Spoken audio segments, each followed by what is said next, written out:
I think we'll start with welcome panelists to this. We'll start with Tamara. So far, what has been done in terms of foundation learning. Then from there, we'll have a discussion between the two of them about foundation learning and manifestation. So, Tamara, you can take it forward. Oh, you are not okay. Thank you. So I think there was a hitch. So I'm saying thank you, panelists, for this session and our participants. We're going to start with the Ministry of Education, where Director Mother will take us through a presentation on what has been done so far in terms of foundation learning. Then from there we'll go to Manakizito. Good morning, all. Thank you all for coming to this session, and I also want to thank the conveners, the INSPIRED team, and the Coalition for Foundational Learning in Kenya, the organizations involved. I know we have a strong team that is now working on foundational learning at the ministerial level. We have also created a community of practice on foundational learning and on ECE, on which a platform on which most of you are part of, and we are still expanding. Even to those of you who are not members, you can get in touch so that we can come together. As they set up the presentation, then I just want to highlight a few things in relation to reforms related to foundational learning. And these are embedded, or their origin is the Presidential Working Party on Education report, reform report, of which Director Kizito from COG was part of the secretariat member, yeah. Yeah, he's saying that he was a member, not secretariat, but a member. And so I just want to highlight a few things that came out that have brought us up to this level, that we are discussing this important issue globally. So the Presidential Working Report found a lot of weaknesses after visiting the whole of the country, and the major weakness or challenge that they saw in the area of delivery of VCE is that there was weak pre-primary education. And that is what I saw in the Presidential Working Report. And so from the POPA report, there were several recommendations that there should be tracking of data so that it informs policy. And on this area, we are working with the COG together. And last year, we had an opportunity, COG being led by Director Kizito. We were able to convene at Nakuru and come up with a module for collecting data for on ECE generally, not only on learners, but on ECE generally.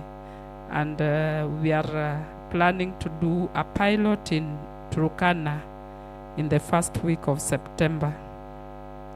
So that is something that is still in progress. Together we'll do this also with the ministerial reform on chemis, where now chemis will be relaunched again, and will track not only learners but a child from birth all the way. And that unique identifier will be the number that will be used across the board. Then within that again, Ministry of Education was asked through the Directorate of VCD or whichever structures to work with COG and county governments to come up with foundational learning guidelines that would then guide the learning in the early years. And so I will, that is the presentation that I'm going to do to you, how far we have gone with it. We have been working so hard. And together with the COG, we have a TWG with COG, with the county government represented by the chair here, and also other key partners and our sagas in the Ministry of Education. So I'll articulate that in my next presentation. And then there was also the issue of also reviewing certain tools or creating other tools that would reinforce learning and delivery of ECE. And such tools include Kenya School Readiness Assessment Tool was to be reviewed. And as at that, we already have a zero draft through the support of our partners represented here.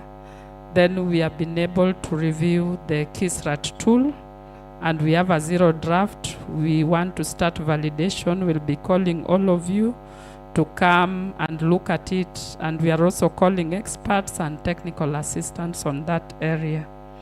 So that is something that we are doing. We are also working on modalities on the marginalized, and in such key area, we are focusing on areas like Northeastern, where there's late entry on because of the religious aspect, learners spending a lot of time in Duxi and getting late entry into pre-primary.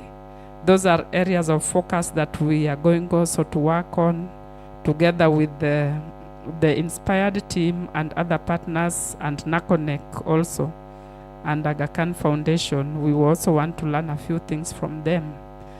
So, and recently we have had a long walk together with the COG and county governments, directors, and we have done a baseline survey that will inform how delivery of ECD is in Kenya. And this one was sponsored by World Bank. A national ECD survey has been carried out. It has taken like 2 to 3 years, but the report is now ready and is with the World Bank. Very soon they'll be releasing, and we are looking forward to launch it before the end of this year. And it is going to give us a full picture of what happens in the ECE space in the whole of Kenya, because the data collection was done in all the 47 counties. We did not sample. We only sampled the schools, but within all department for children's services. I believe those of you who attended the session yesterday were able to listen even to the PS basic, not basic, but children's services. So they are the ones driving the process, but we are all co-conveners of this and partakers, and there is a lot. Most of that policy document is actually on education. The other aspects are very little, but most of it, even the feedback we got from the cabinet, were 90% education oriented. So that is all that I can say, a brief on the reforms at policy level that we are undertaking, but I want to emphasize the fact that these reforms, we are not doing it alone at national level, because they are meant to be used by the county governments. And so we are working hand in hand to do everything together. Mr. Kizito is leading the COG, and Dr. Ireri is also representing the technical persons at the county government, that is the directors in charge of ECD, and we are always in communication and working together in all of this. They are all part of the TWG. Thank you very much. I hope right now the presentation is on the screen, and I'll now just take you through the draft foundational learning guideline which we have jointly worked on. Yes, I think draft foundational learning guideline, we have worked together with the national team, with the county government team, and also with the COG team and our key players who are our partners, and they are also funding us. So perhaps I'll ask the chair if we can now switch the positions so that we can see the presentation.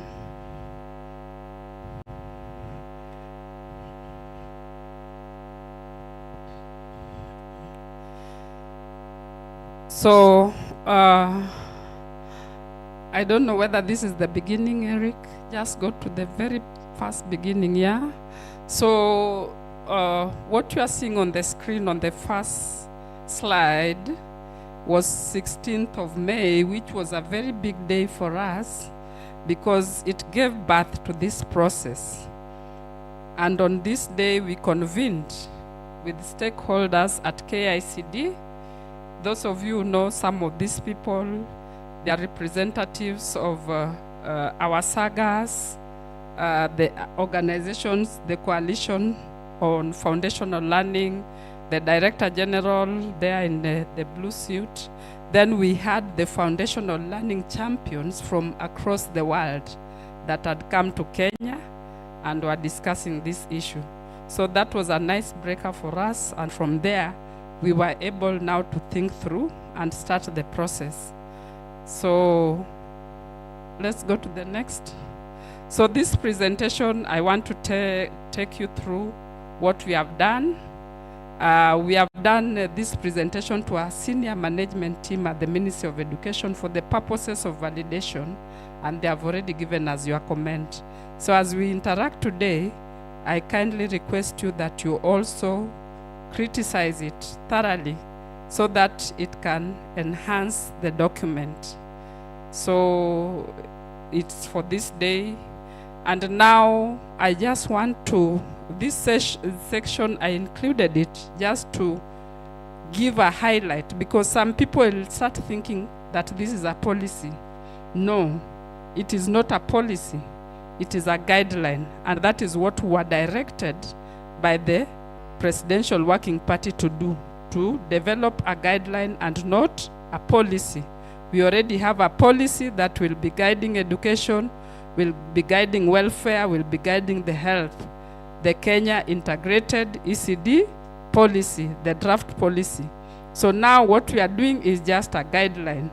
And so anything that maybe we have missed in this guideline, then from that policy, those who have the in-depth can give us the inputs, because a guideline is just something that will be for operational.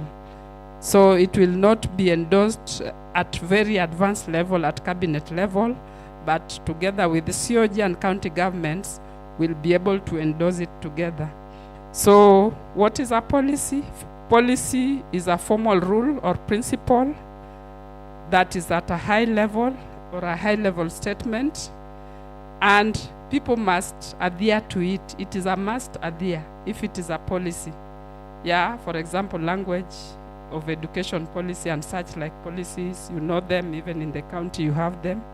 But a guideline is just a recommendation of procedures, and people may choose to subscribe to it. So like community of practice in foundational learning, then we should be able to choose to adhere to the guideline. There is some flexibility in a guideline, and there are several examples that have also guided us, like ADEA has a starter pack on foundational learning, which has really guided us, and this one is for the whole of Africa. All the ministers of education who are in Africa and have subscribed to ADEA's Foundational Learning Coalition, then they adhere to the guidelines of the starter pack. And I want to inform you that Kenya is a member, and I'm a focal point person of the ADEA Foundational Learning Coalition. So I'm the one who gives the minister the feedback, and also at the country level, I'm able to coordinate the minister to attend the meetings and listen and write all the technical information to him. There's the flat by the UNICEF Foundational Learning Tracker created by the UNICEF and all the others. So let's go to the next. I just wanted us to be clear about that we are not developing a policy, but we are developing a guideline. So what is the structure of this guideline? The structure of the guideline, we have borrowed it from the international and national guidelines in terms of content.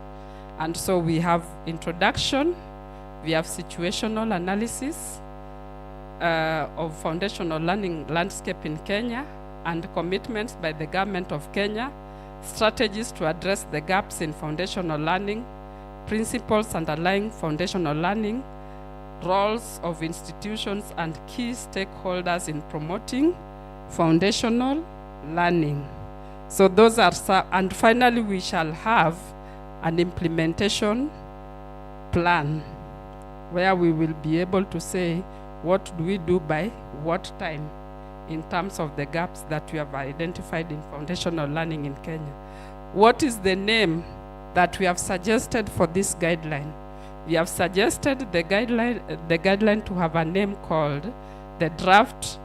Right now it is a draft, but we shall have the national guidelines for the implementation of foundational learning in Kenya. That is our suggested name, but it is still open to revision depending on what you will feel. So we can go to the next. Yeah, so the draft guidelines for the implementation of foundational learning, we have followed the starter pack produced by ADEA in terms of design of the guidelines for Kenya. So the starter pack for ADEA is for the whole of the Africa, but we have domesticated it into our Kenyan context, but not word to word, but we have also been very creative to see what fits us and what can we learn from it. So therefore, those are some of the key issues that have come up that now I think it's somehow a repetition of what I already said. We go to the next.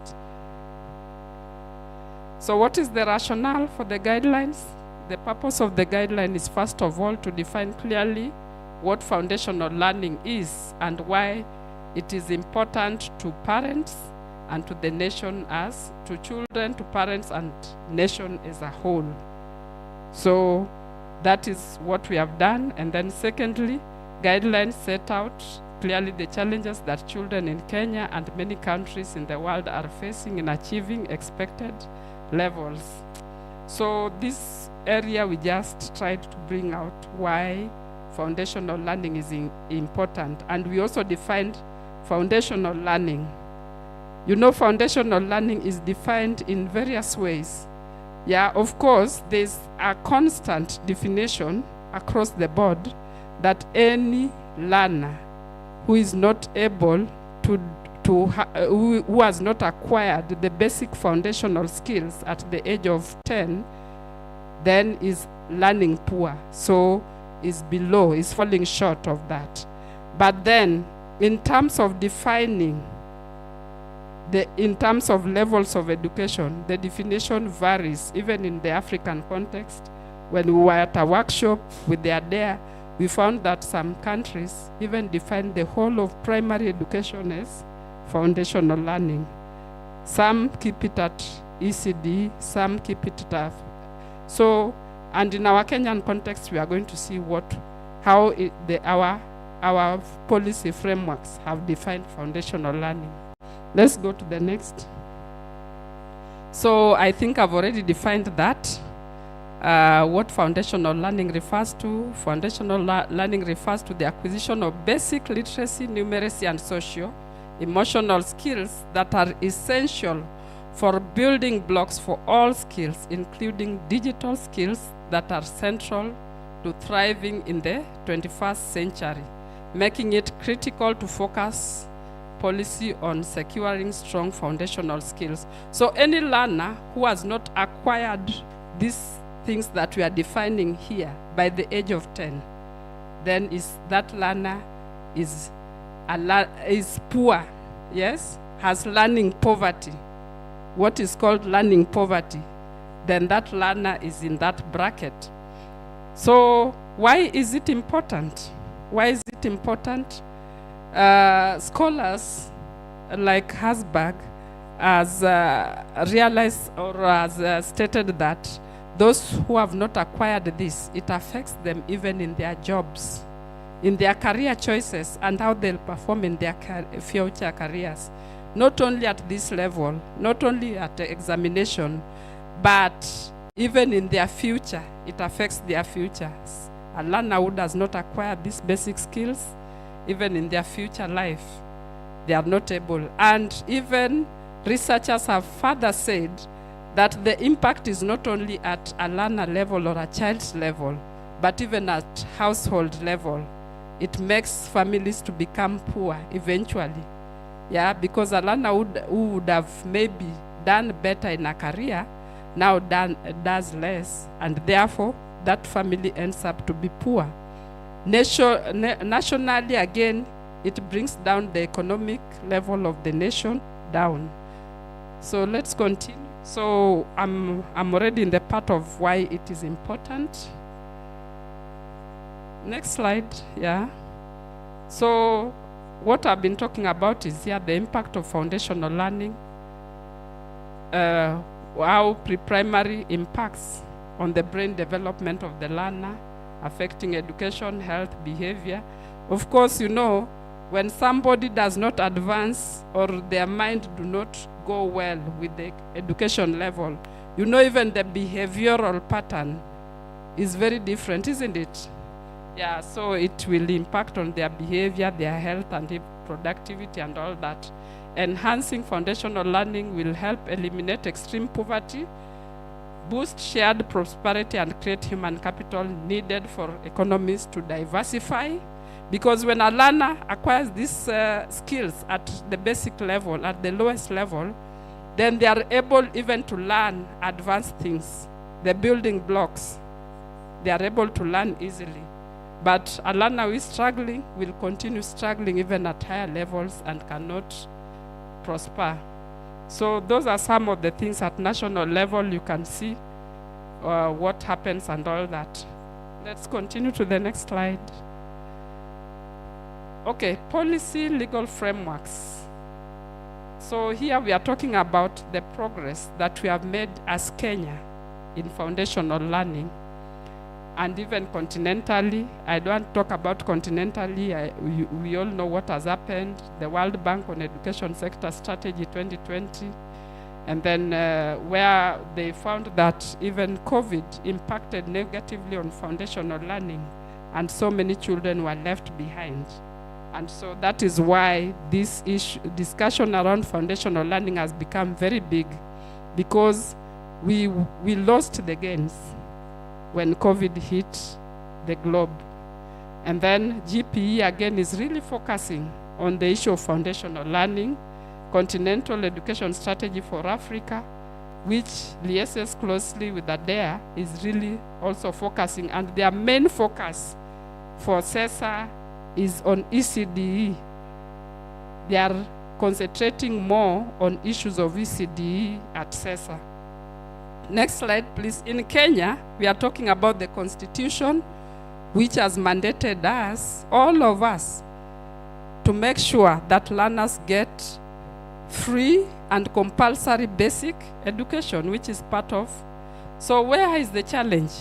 The challenge is that, look at globally, how many children are not achieving minimum proficiency? Children who are at learning poverty, 617 million. You come to sub-Saharan Africa, we are being told that 7% of children are not achieving. They are learning poor, those who are in learning poverty. In Kenya, look at the percentages there. That was established by NEC. Those who are unable to attain the required levels, the proficiencies in either language or otherwise. Let's continue. So these are our national challenges at a glance, which I'll not talk about. Yeah, what causes the gaps? The gap is there in the middle. There are problems with the middle tier support. Middle tier are the people at the, if you are at the county, you have the sub-county, you have the ward, people, these education officers there, up to the teacher level. There's a problem, no support for them. Like for example, now county governments, you have people been trained on or retooled on CBC. You will find that most counties have not retooled. And if they have retooled, maybe they have used the wrong people, because we recommend KICD, who have created or developed the curriculum to do this. So there is that gap. There are other gaps, coordinating delivery of foundational learning. Right now, how many people have interventions in your counties? And do you know whether they are doing the right thing? How many organizations, do you know whether they are doing the right thing? Who has vetted them? So they may be doing the wrong thing or maybe half-baked, and that coordination is not there, is not very good, yeah? There are so many other issues that we have brought up. Curriculum and policy implementation, the way it is being done right now is scattered.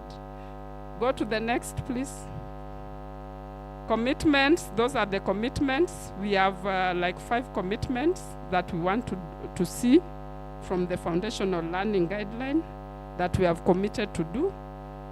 But our overarching goal is that we want to end learning poverty and leaving no child behind by 2032. Why 2032? Because we are imagining that it will be Kumi bila break. Because it's the vision of the president, isn't it?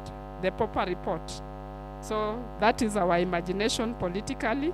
And for you to be successful with foundational learning, then you also need political commitment and political support. So these are our, which you will be able to read in details. I'll leave the PowerPoint behind, can be shared. Next. Strategies to address the gaps in foundational learning. These are some of the strategies. You remember I talked about data. You remember instructional support at county levels, the middle tier, very, very important. Pedagogy and all that. In my introduction, I didn't say that in Kenya, our foundational learning is defined from PP1 to grade 3. That is what the basic education curriculum framework talks about foundational level. So from PP1 to grade 3 is where we are focused on. That is our definition in the Kenyan context when we looked at our policy framework. So we have talked about strategies to address, and in the roles of the different stakeholders, you will see those strategies again appearing. Next.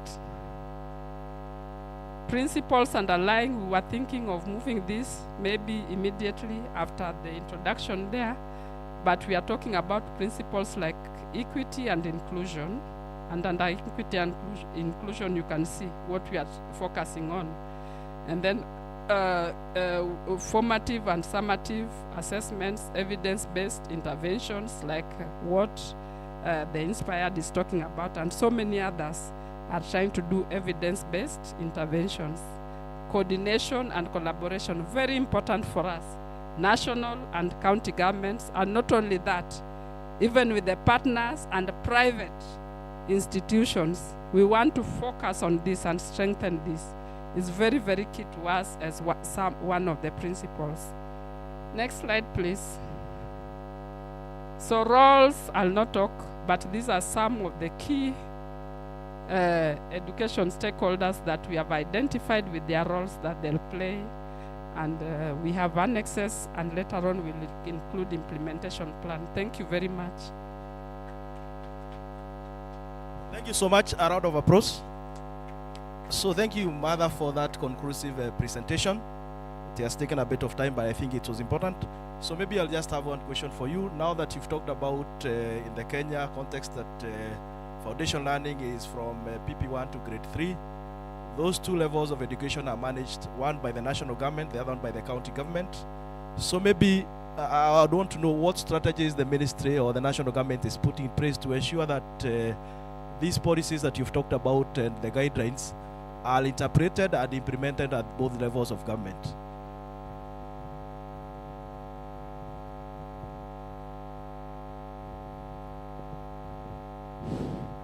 Okay, measures that are taken. Of course, you can see that I'm here right now. I think it is the first time a director in charge of ECD is attending Devolution conference. And that is one of the measures.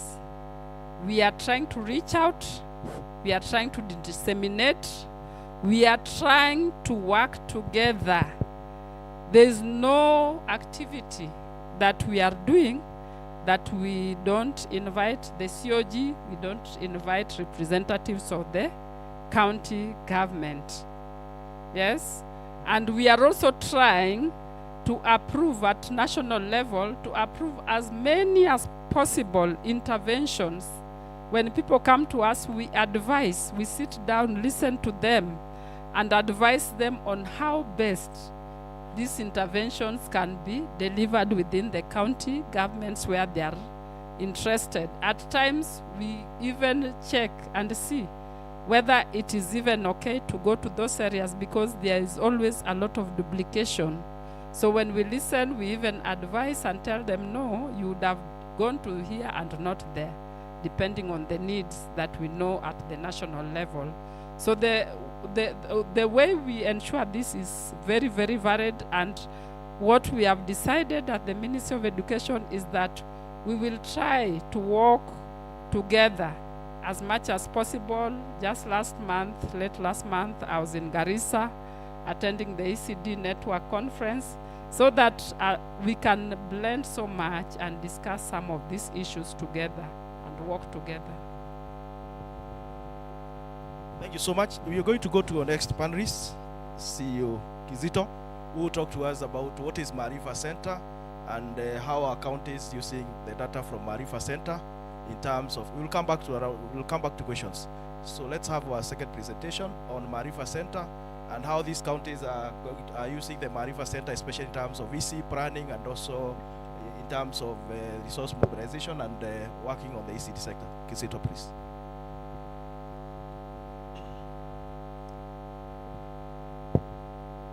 Thank you.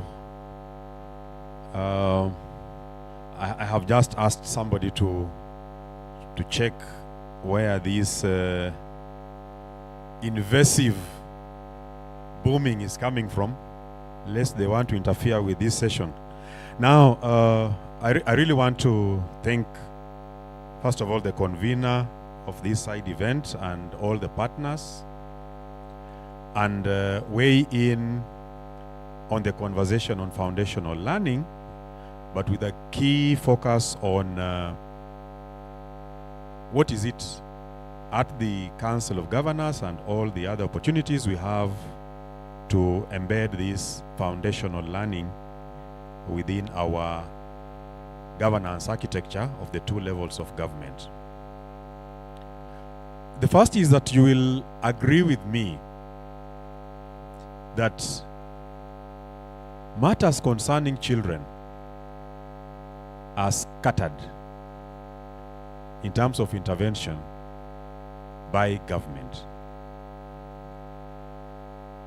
There are matters regarding children that are hosted in the Ministry of Health, matters regarding children that are hosted in the State Department responsible for children's services, matters regarding children that are hosted in the State Department for Agriculture, because food basically is, and food security is basically agriculture. Matters of children that are hosted in the State Department for Education, matters of children that are hosted, so you can mention a name. And therefore that in itself creates some gap with regard to intervening on matters children, even before we speak to foundational learning. And the bigger gap is that the Children Act does not also provide that clarity. It just provides clarity on the rights, but does not provide clarity on how the county government then is what the county government is supposed to do, and how the county government is supposed to interact with the other level of government with regard to responsibility over matters of children. So that gap has made us realize that a child can be born, reach 7 years, they have not attended pre-primary, they want to go to grade 1. They reach grade 6 or grade 8 in the former system, and they don't have a birth certificate. They reach grade 7 or they go to an ECD and they have not finished being immunized. So it is more complex than just focusing on one state department. And with regard to matters of foundational learning, at the council, therefore, we are trying to model, because of this complexity, we have an opportunity to provide guidance to the county governments on a comprehensive framework of early childhood development. Even before this child is born, what is the county supposed to do? When the primary health workers are visiting the homes and collecting data on children, what is it that they must be able to do? And therefore inform the county government on actions that are required by other departments. So by the time a child goes to grade 1, the first 1,000 days of that child's existence on earth have been comprehensively addressed, and we know that this child has the milestones required of a child within the first 1,000 days. And that will only come through when we have a comprehensive early childhood development framework that does not only look at pre-primary education, but looks at what happens to this child before they even are of age to step into a pre-primary school. So the county government, the Council of Governors is preparing, and with the support of the county leadership, the county executive committee members and the county chief officer and directors, we will be developing a model ECD policy for county governments. Now, push to foundational learning now, which in the constitution, we regard what is there, pre-primary education that was given to the county governments. Sometimes we again forget where we came from. Where did we come from? In 2013, how many teachers on a government payroll in pre-primary schools? 0. How much money was there to do anything for pre-primary schools in this country? I can tell you it was only 2 million. 2 million shillings. That is what was truncated and moved as part of the equitable share in 2013. But as we speak, we can very proudly say that the teachers who are on a county payroll are upwards of 30,000. The teachers who are not on a county payroll, but they are in ECD and they are supported by county governments, they are upwards of 20,000. So we have a pool of 50,000 plus teachers of early childhood development centers that we can fault for maybe non-performance.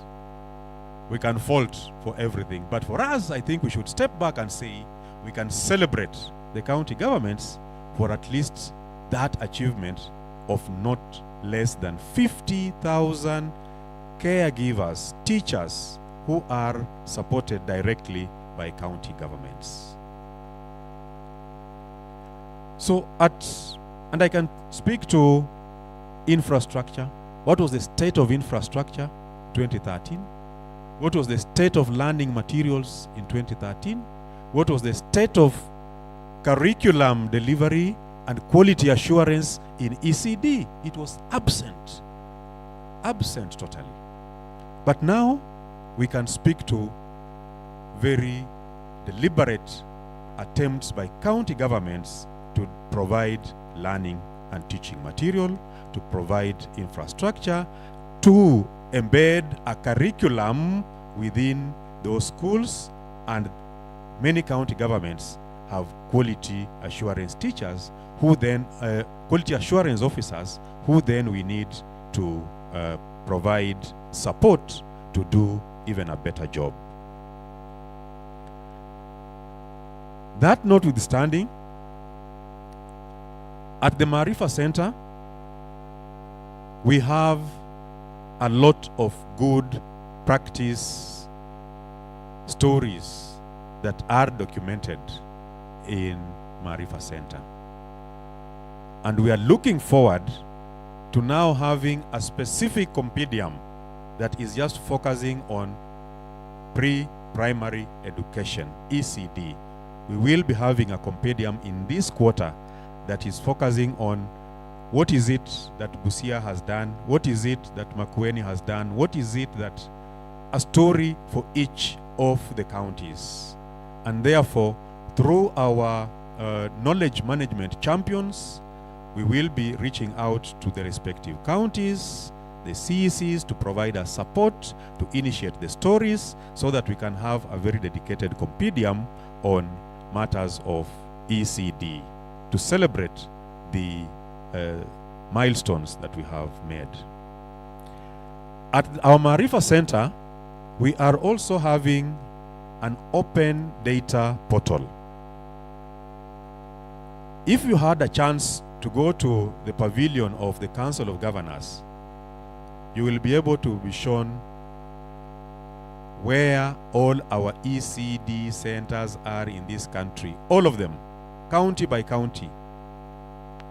We are improving on that, and we want to get the data of the children that are in those ECD centers, so that from a glance, somebody accessing the COG portal is able to get data of all the pre-primary schools. We have started with the public ones, but we want to move further with the support of the county executives to also get the data on the private ECD centers, so that we have all this data at one place.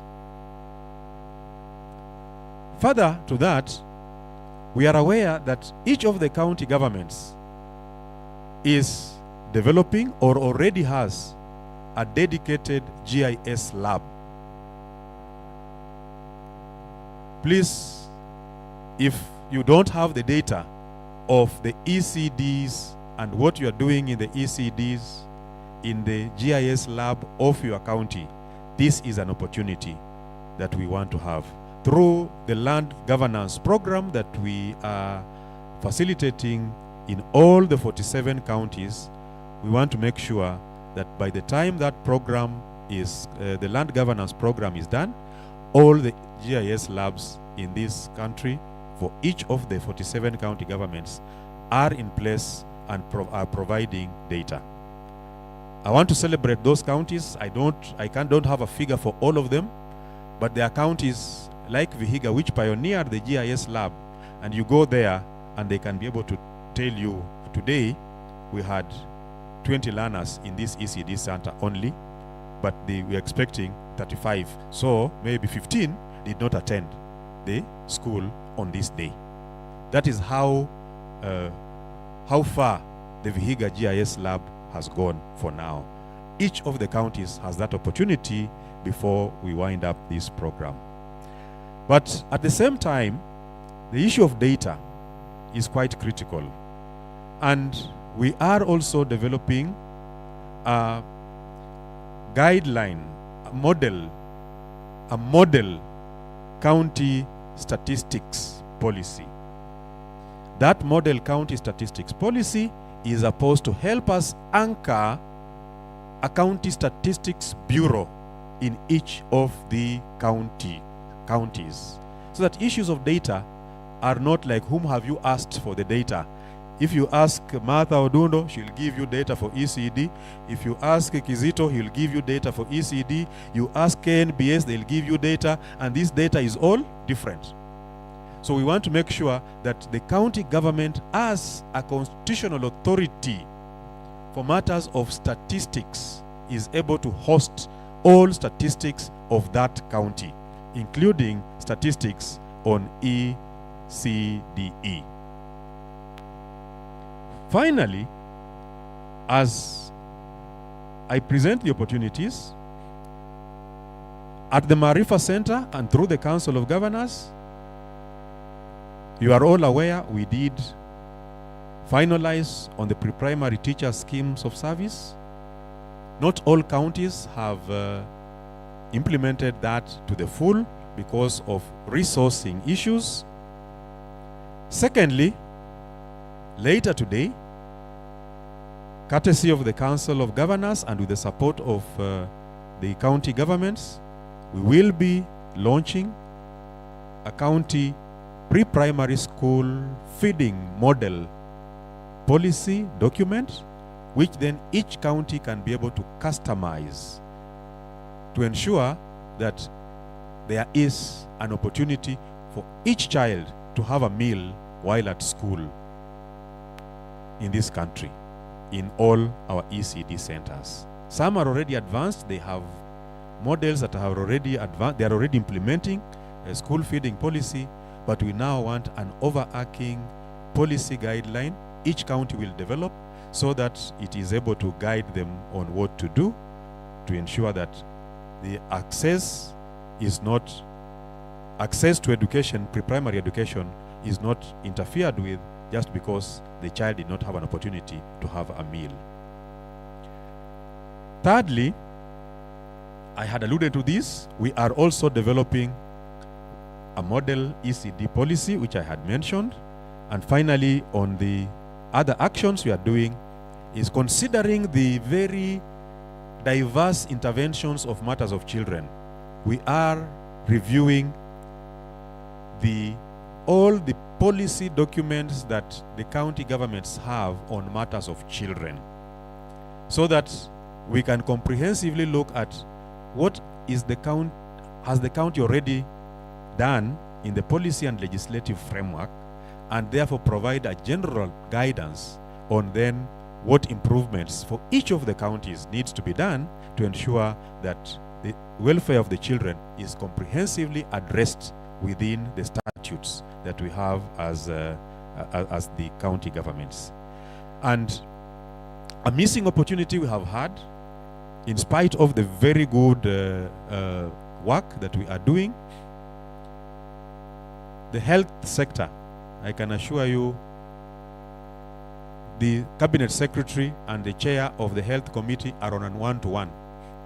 Wanapigiana simu, tukutane wapi, tukunywe chai, tuongee mambo ya afya, we move forward. The agriculture sector is on a one-to-one. The cabinet secretary of agriculture and the chair of the council of governors for agriculture are on a one-to-one.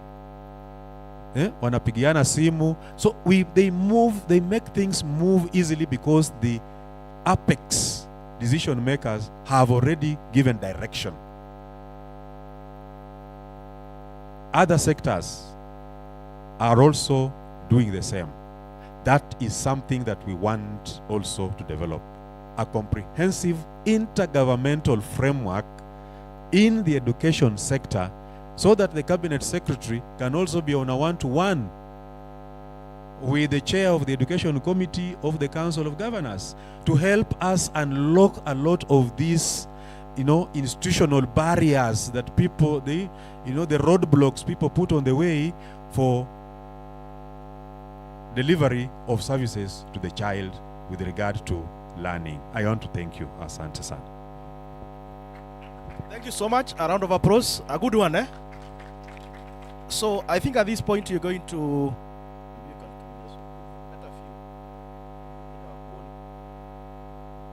we can have questions from the audience and to the panelists. We'll first pick the first 3. Yes. We have a microphone. Oh, you have. Thank you.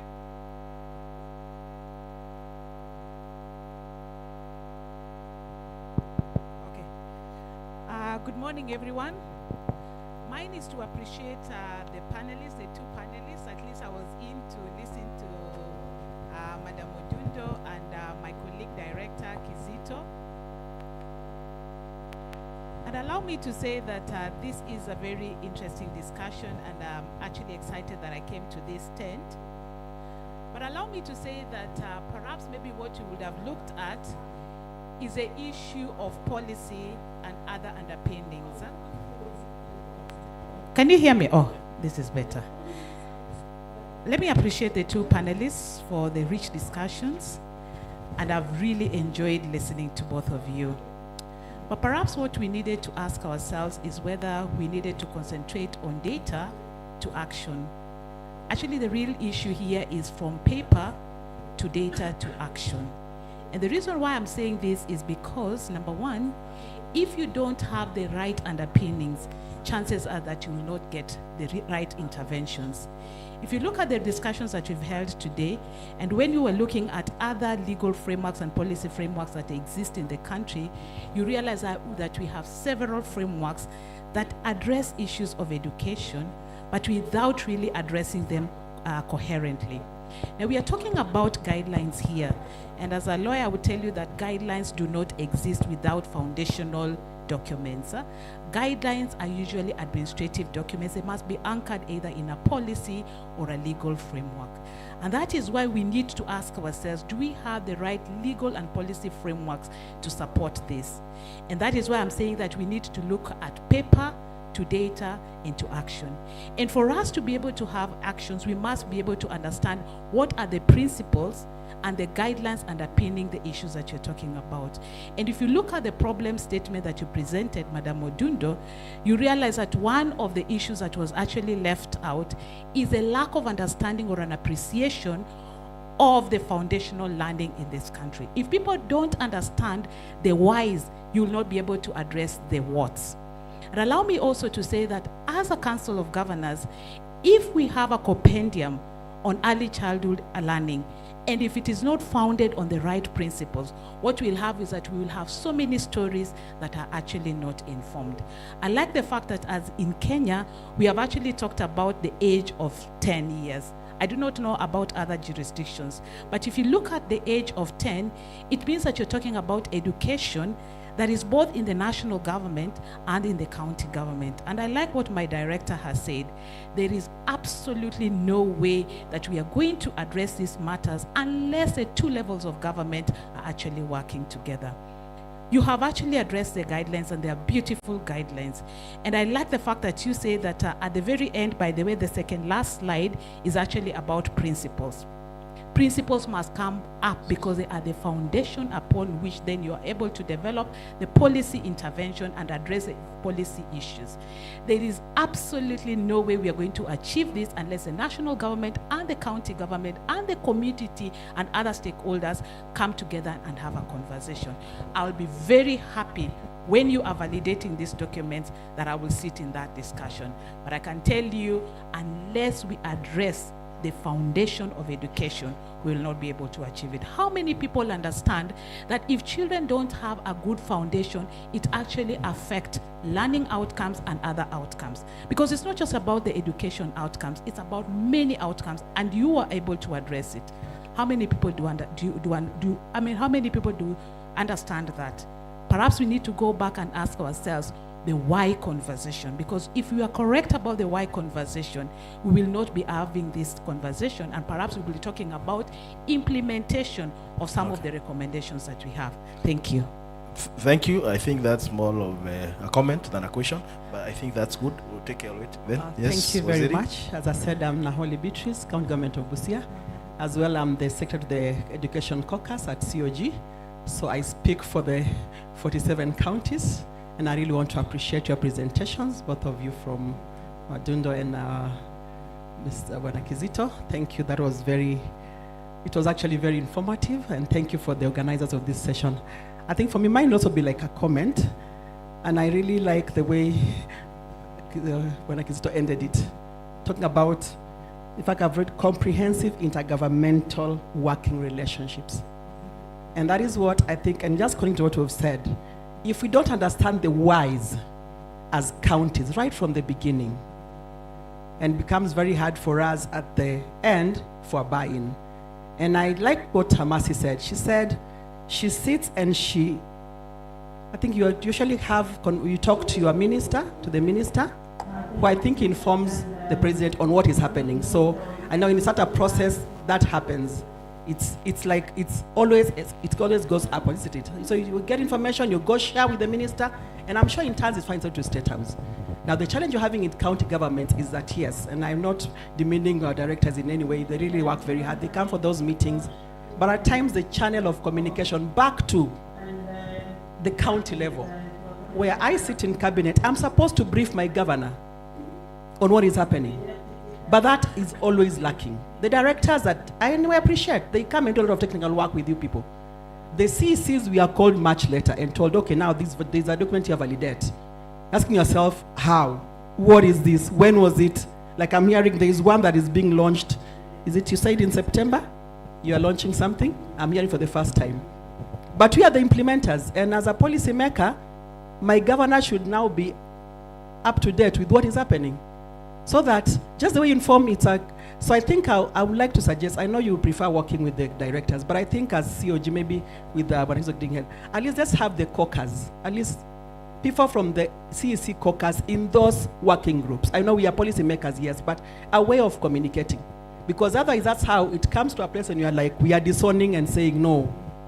As counties, we don't know. And I'm sure most partners are wondering nowadays, it's like, you come and you're like, by the way, in fact, I think they're wondering always when you come to a meeting and there's national and county governments and you tell you, we don't know, we disown them. I said they start wondering, what is happening in this country? And we are one country. That child is one. That child is just one. I couldn't come to an county and national government, and the child is devolved. So I think I like the way you've said you will work with us. I think in the spirit of a newness in this country, let us really work together. Thank you. Thank you, Wasili. Let's have the last question in the interest of time because we still have another panel. Yes, at the back there.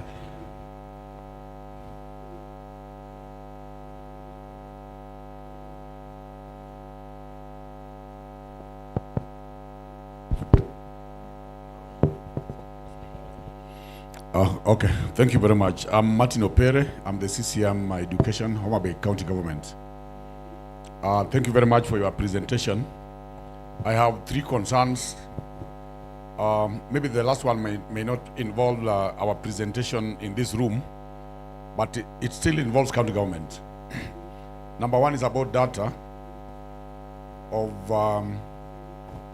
pupils who transit from home to pre-primary school. Do we have data that we can say that all pupils who are ready to transit from home to school are in school? And I think that data is important because when you look at national government, when they talk about transition from primary to high school, they have data that they can rely on, that there's 100% transition. So I think as a county government, we need to look at that so that no child is left behind and join school late. Number two is about engagement between the county, the COG, particularly Chair Education Committee. In my view, since I joined county government, I think we are a little bit slow in terms of engaging counties. The Education Committee of the county government at the governor's level, they are very, very slow in engaging the county government on matters education. I look at what is happening in health. They are very much on course, which is not happening in education. Since we joined, I think we have been called for meetings twice, from 2022 to 2025 now. And I think there are a number of things that we need to bring on board. One of them is retooling of our teachers, so that our instructors, our ECD teachers, are aligned with the curriculum. And even when it comes to curriculum development, there's a bit of a challenge that when you work in the county government and another person works in the national government, there's a feeling that you are like we are in charge of ECD. They think we are also ECD pupils. Kindly summarize so that we can finish up, please. Finally, there's too much conversation along ECD, and we leave out vocational training. I think COG need also to scale up the conversation around vocational training, because as things run now, we are likely to close most of our vocational training centers because of the opening up of technical training institutes and national polytechnics. Thank you. Thank you. So I'll give the presenters just 2 minutes to wind up and maybe touch on the issues that have been raised. So starting with the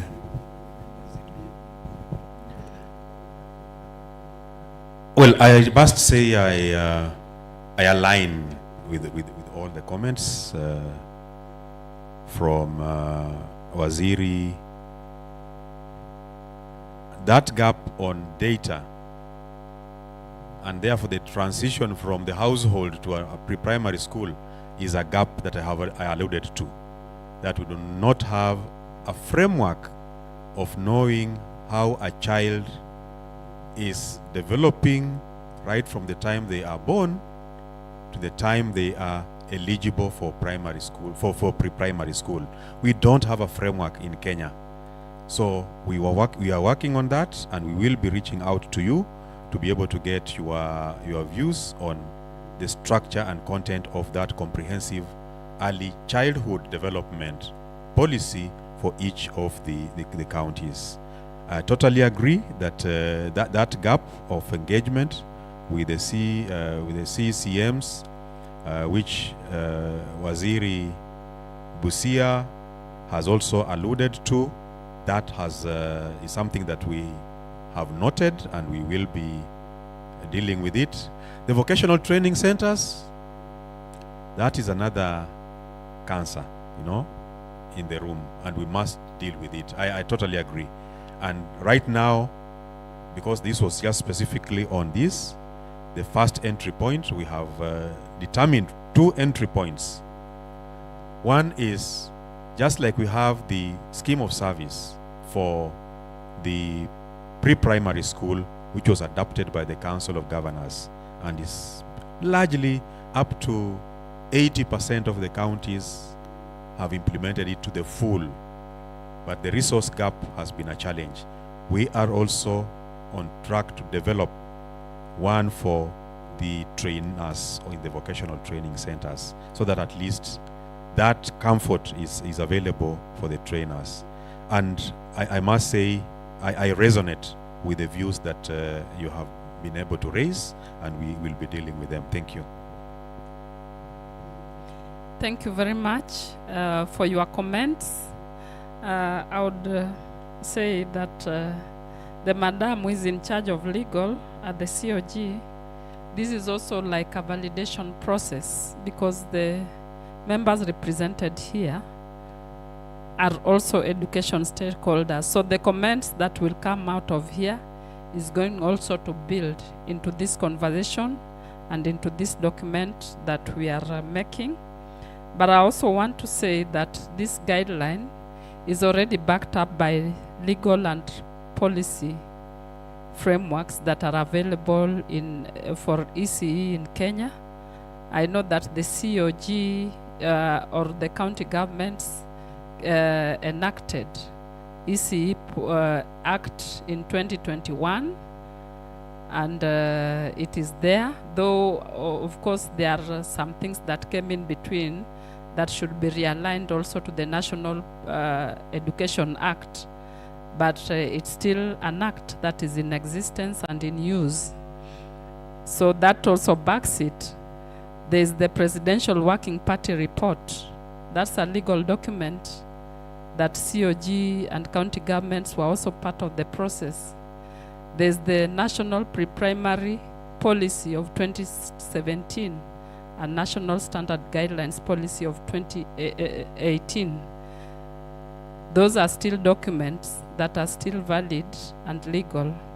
So, and the basic education curriculum framework You know, I could not only talk about all the policy and frameworks that are guiding curriculum in Kenya that backs this conversation, but they are there. National Education Sector Support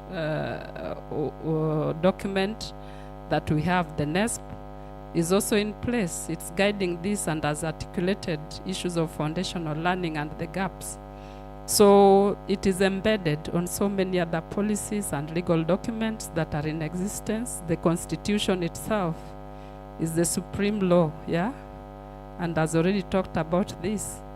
So I think what we need now for us at national government is to come up with a guideline, something that, because coming up with policies, of course, I'm seeing counties are coming up with policies. I don't know if it is their mandate.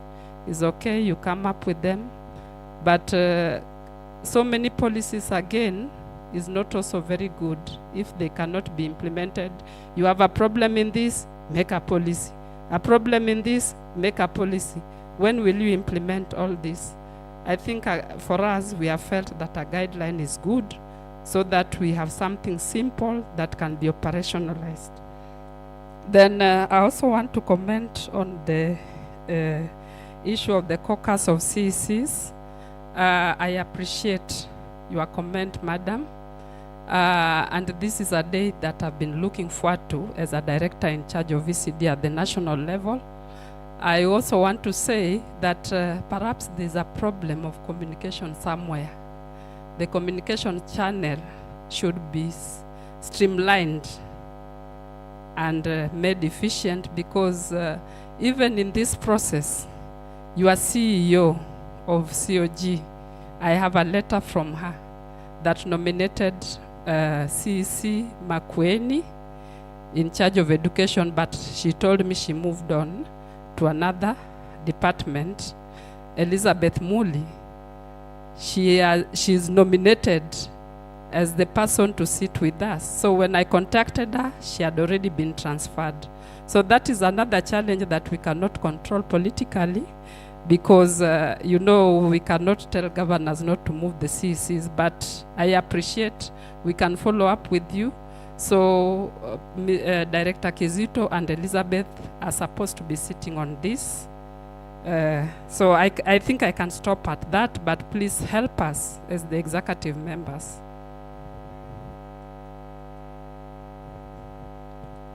So I think we've come to the end of the presentation today, and I want to thank all the panelists that we have, Kizito and Director Mother, for the spirited conversations that we had on the topic of the day.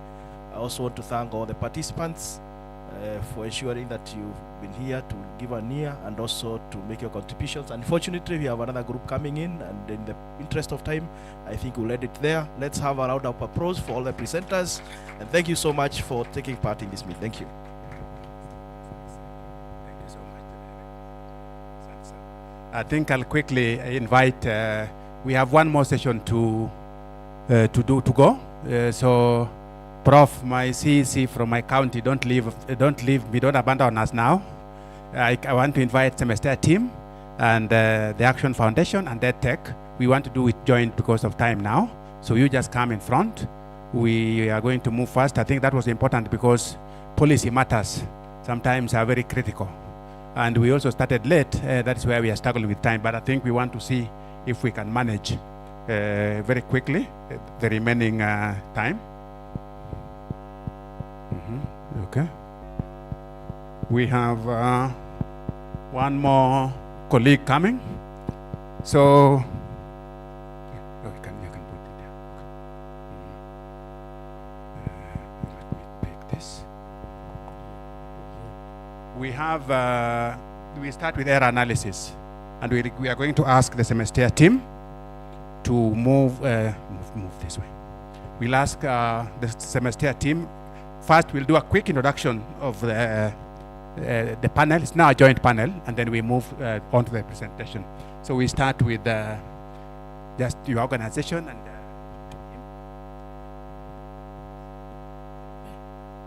Good morning. My name is Eva Ngari. I'm from the Action Foundation.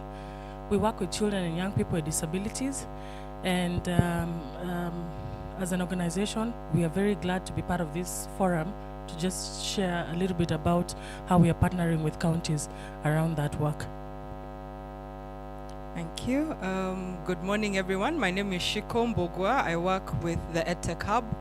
The EdTech Hub is a research partnership that is funded by the FCDO, who is the UK development, I think their logo is somewhere, together with the World Bank and the Gates Foundation. And our mandate is simple. Let's investigate and generate evidence around how to implement technology in education. And let's make sure that our decision makers, I'm glad a lot of them are in the room, have this information so that they can guide how EdTech is implemented for teaching and learning. Thank you. Thank you. Good morning. I'm Gladys Masai from Semastea. Semastea stands for Center for Mathematics, Science and Technology Education in Africa. Our mandate, we are a public institution under the Ministry of Education. Our mandate is to build capacity of curriculum implementers and conduct research in STEM education. Thank you. So the rest of Semastea team will just mention your name, since Gladys has already talked about who Semastea is. Thank you very much. My name is Clotilda Nyongesa from the Mathematics Department of Semastea, a trainer and a numeracy champion. Thank you. Thank you.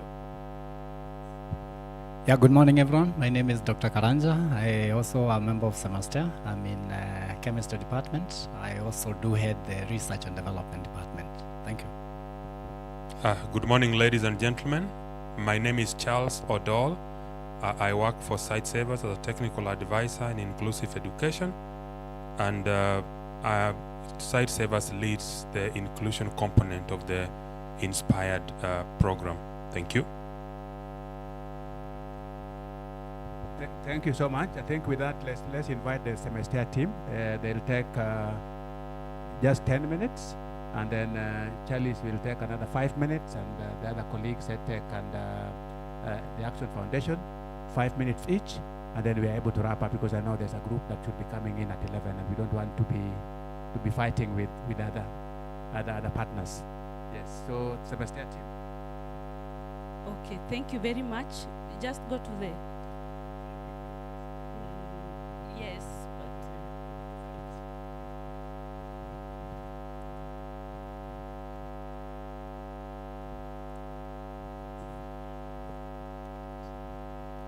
yeah, thank you. Just the next slide. Next.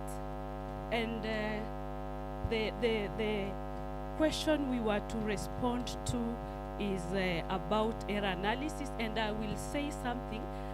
You have been told what Semastea is, and I like what the speakers who were earlier on stage here talking about foundational learning, very sensitive that we have to get it right at the beginning stage. 1,000 miles begin with the first step, and the first step we need to get it right. Now at Semastea, we believe that the architect of all this is the teacher, and that is why we will be talking about the teacher. And I liked a member in the audience who responded earlier talking about now teachers need to be retooled so that we are getting it right.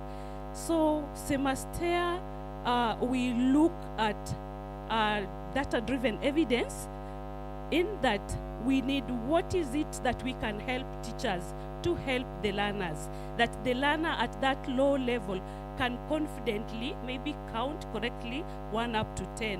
And that is why we went into error analysis as an approach to pedagogy, approach of how a teacher can instruct those learners confidently so that they gain the learning outcomes we expect. At PP1, they can count confidently from 1 up to 10 without missing.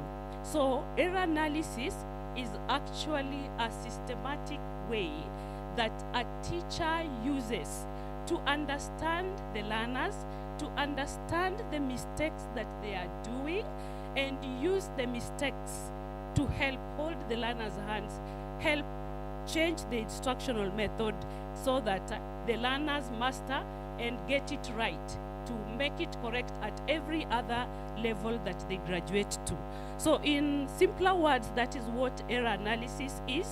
And in the classroom, a teacher will want to pick out, and as we are talking of quality and inclusion, in that I have 20 learners in my class, learner A, what mistakes is this learner making?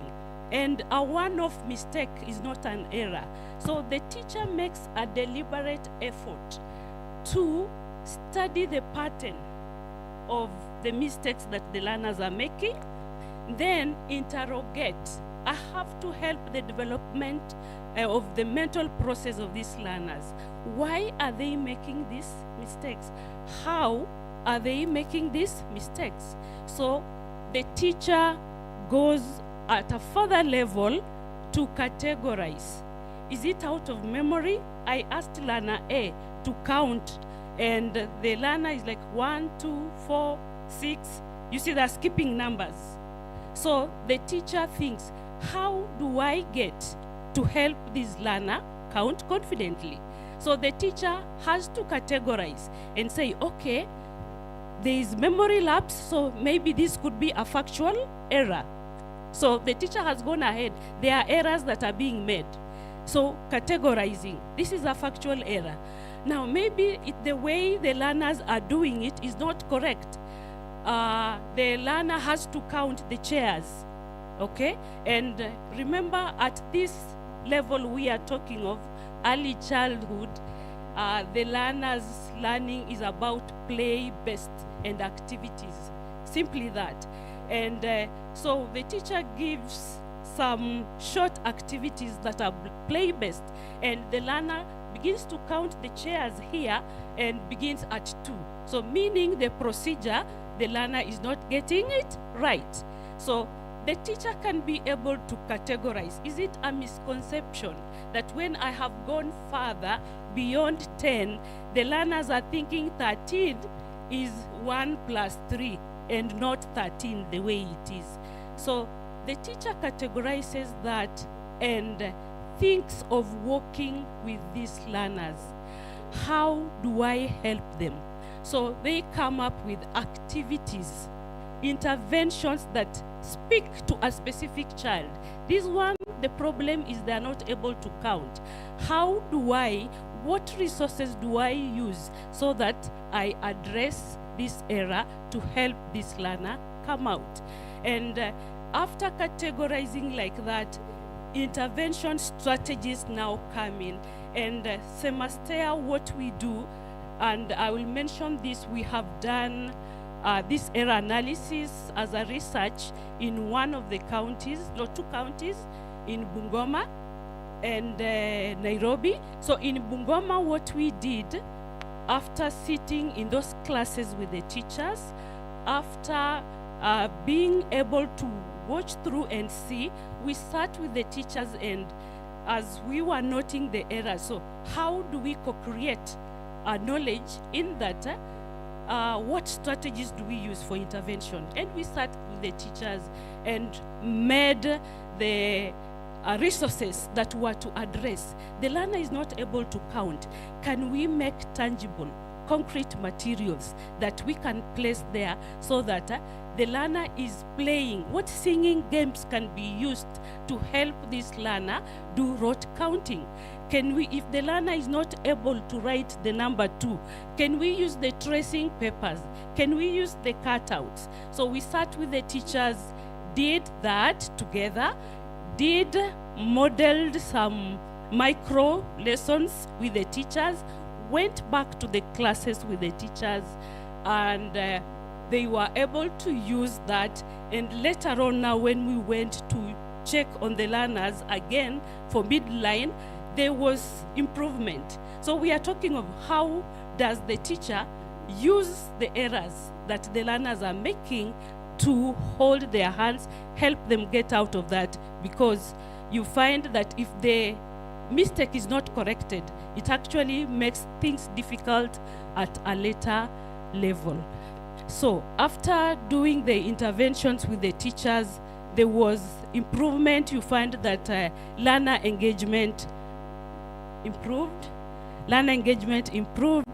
and there was a video I had wanted to show now when we try to replicate the same, and the same thing happens to a school in Nairobi, and we did practically sat with the teachers, developed materials, and when the teacher was using concrete objects to help the learners do the activities, there was a big change in which they were getting the things. So I would like to say that please bring us on board, the county governments. We would like to work together, that we replicate this to more counties and help the learners get it right at the beginning stage. I would like to invite my colleague,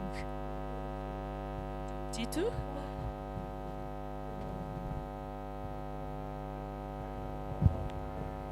Yeah, we would have wished this would have been running.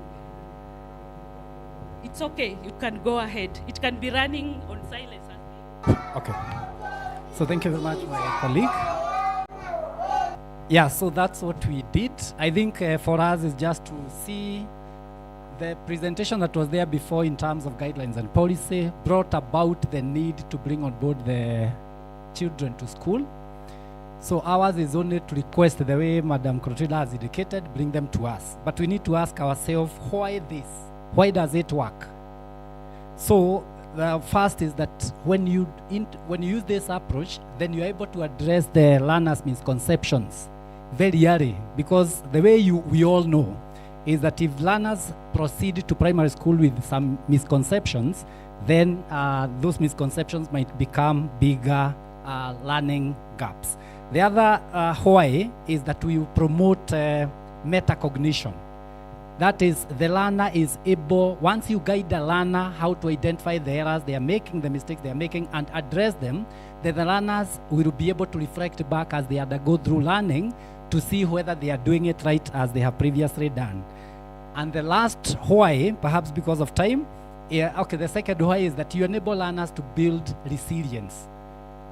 You know, resilience, people think that the social-emotional will only come up at the very late, maybe when at grown-up level. But even those learners, when you mark them wrong, to what extent do you affect their social emotions? So when you guide them how to identify, and you don't just tell them they are wrong without guiding them how tomorrow they will overcome, then you enable them to be able to do that. So my last one, because of time, I only want to give you an example, because as a country, we are complaining that there is a lot of marginalization. Now, how does, you see at the ECD, how is your county marginalized? Is it not you yourself who is marginalizing yourself, isn't it? So I want to give an example of a potato. You know a potato? You know a stone, a hardy stone, these pebbles you are seeing here. And also you know an egg, eh? So look at those three objects. Consider you have boiled water and you have dipped them. You have dipped them in boiling water. Will they behave the same? What will happen to an egg? It will harden. It will harden, isn't it? If you can crush very easily an egg, eh? But once you dip it, it hardens. Eh? What about a stone, that pebble? It will neither harden nor soften. It will retain the state, isn't it? What about a potato? It will soften, isn't it? So if you look, so where are you? So the potato, the egg, and the stone are the learners. This boiling water is our counties. So the learners will behave.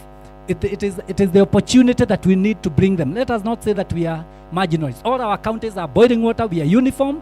It is how we treat these learners or how we perceive ourselves that make us imply that we are marginalized. So bring those teachers to us. We shall work with them and surely they will deliver. Thank you so much. Maybe I have 1 minute. I want to say that in Semastea we've started a foundational room, and this is the process we followed. We did a desk review, document analysis, on the curriculum designs for PP1 and PP2. Using the learning experiences, we identified all the learning resources required to teach those classes. We collaborated with early years experts.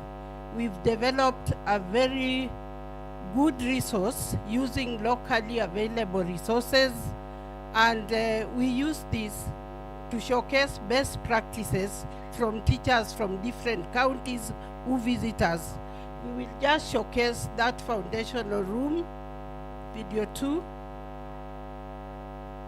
and then I'll tell you how we are scaling up the error analysis.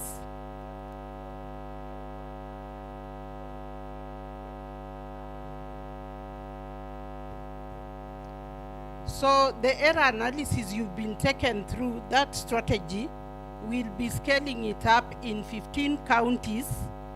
We got a grant from Echidna Givings, and we are targeting 15 counties. So we will be working with the COG very closely to reach out to those 15 counties. We've already done conceptualization of that project. We've developed data collection tools, and we'll be coming to those counties. I'll show you the counties. This is our foundational room. Go back to the PowerPoint. I show you the 15 counties. We've developed the data collection tools, and we'll be collecting data in your counties from the 3rd week after opening. Go on. Those are the counties. There are 15, and in each county we'll be training 400 teachers, 100 teachers of PP1 and PP2, 100 teachers in grade 1, 100 teachers in grade 2, and 100 teachers in grade 4. So we are looking forward to working very closely with you people. These counties were listed because they have some issues with gender issue in enrollment of children. Either children are not getting the school readiness when they are supposed to graduate to grade 1. So these are the counties that we'll be working with. I want to thank all of you for listening to our presentation.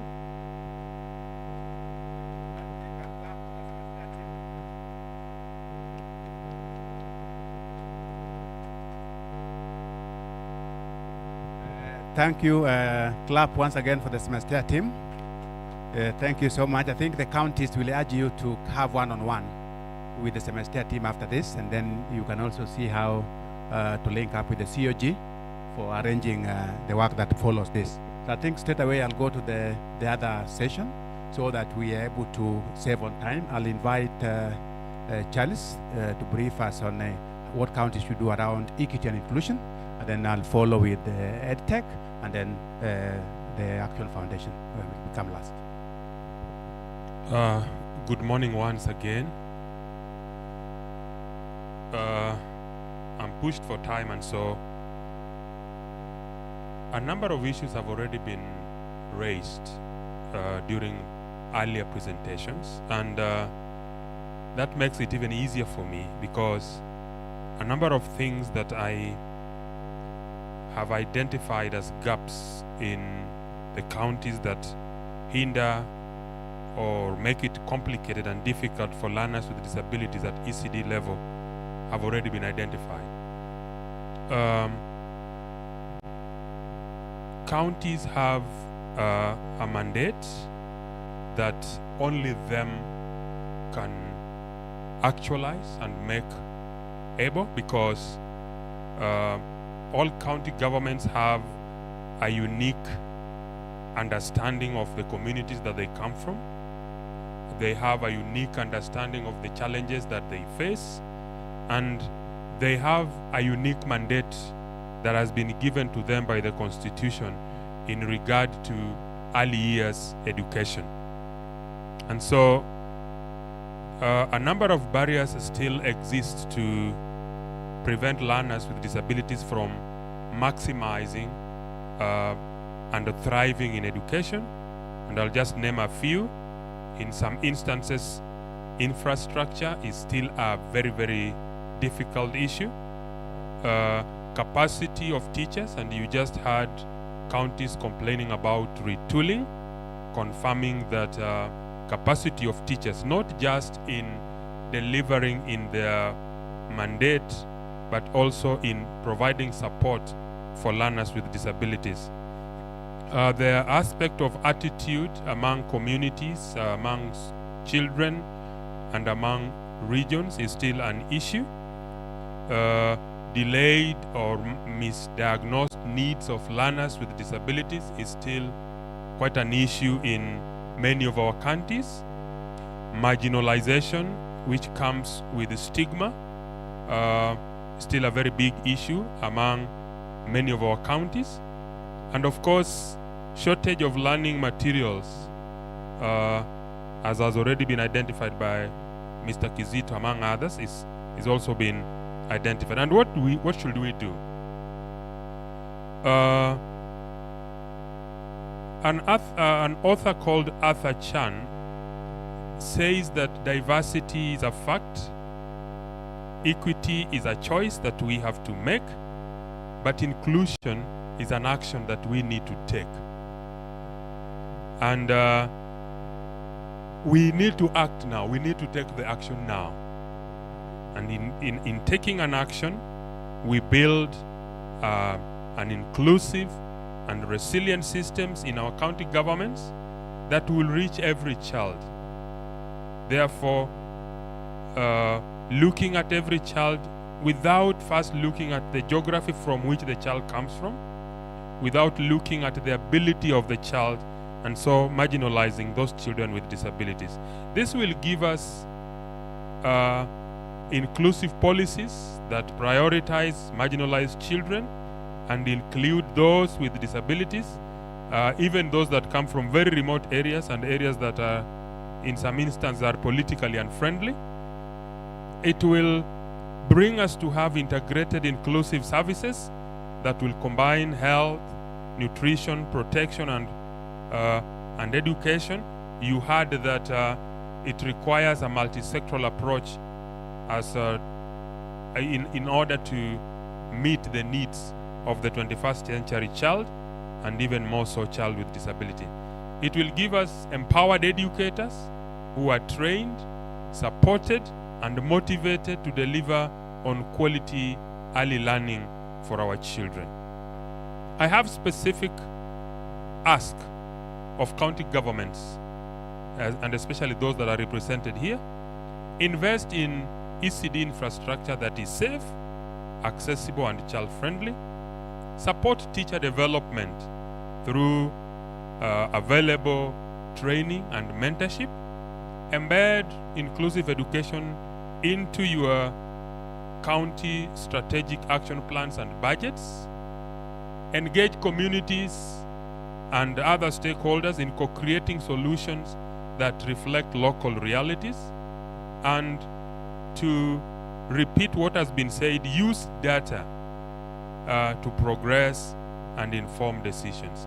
And in doing this, then we can build, as I have said, an inclusive, resilient early childhood systems that will ensure that every child in Kenya, regardless of where they are born, has an opportunity to learn, grow, and thrive.